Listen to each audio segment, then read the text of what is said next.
Depression রোগের কোনো ওষুধ, মন খারাপের কোনো ওষুধ?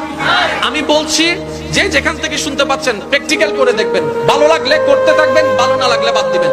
আমি প্র্যাকটিক্যাল করেছি, সেটা আপনাদেরকে বলছি।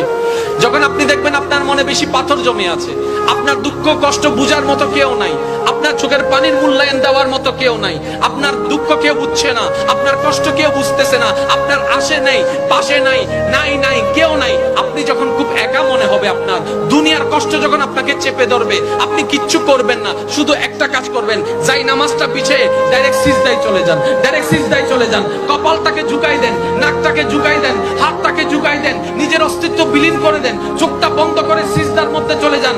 আল্লাহর ওয়াস্তে করে বলছি, কিচ্ছু পড়া লাগবে না, শুধু সিজদার মধ্যে পড়তে থাকেন, সিজদায় পড়ে থাকেন, কান্না করতে থাকেন। ওনাকে বুঝান যিনি আপনি না বললেও সবকিছু বুঝে, ওই রবকে জানান যিনি আপনি না জানালেও সবকিছু জানে। দুনিয়ার মানুষ তো আজকে বললে কালকে চুপ উল্টাই ফেলে, ব্ল্যাকমেইল করতে শুরু করে। রব তো সবকিছু জানার পরেও দোষ গোপন করে রেখেছে। ওই রবের দরবারে সবকিছু বলতে থাকেন, 1 মিনিট, 2 মিনিট, 3 মিনিট, দেখবেন আপনার সমস্যা তখন সমাধান না হলো অন্তরে এমন একটা শান্তি লাগবে যেটা আপনার পৃথিবীর কোথাও খুঁজে পাবেন না। সুবহানাল্লাহ।